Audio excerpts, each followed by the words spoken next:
Genichiro Ashina is my second favorite boss in all of Sekiro, and I know some people might think that's too high, but for me, this fight is about as close to perfect as it gets without being perfect, and that is reserved for our number 1 spot. He's your first true brick wall in the game, the point where you either learn how Sekiro is meant to be played, or you put the controller down, and honestly, that's why I love this encounter so much. The fight itself is a complete package of what makes Sekiro so unique. Genichiro has fast combos that force you to get comfortable with deflecting, perilous thrusts that demand you to use the Makiri counter, sweeps that make you practice the jump counters, and ranged bow attacks that remind you that spacing matters too. Nothing in his arsenal feels unfair, it just pushes you to use every tool that the game has to offer up to this point. In my eyes, he really is the tutorial for Sekiro, because once you're able to beat Genichiro, you have the potential to beat any other boss in the game. What makes Genichiro stand out even more is how aggressive he is. If you back off, he shoots arrows. If you try to play too passive, he rushes you down with huge combos. He doesn't let you breathe, and that's exactly what teaches you the game's most important lesson. Sekiro is not about running away.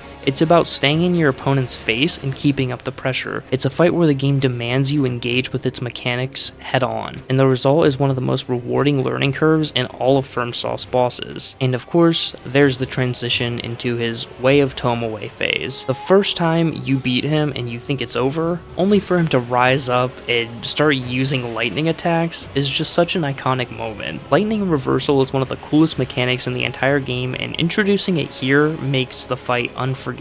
Overall, Genichiro Ashina is Sekiro's ultimate test of fundamentals. He teaches you how to play the game, he forces you to commit to the systems, and he is insanely fun to master. That's why he's my number 2, not just because he's a great fight, but because he alone represents the learning curve for Sekiro.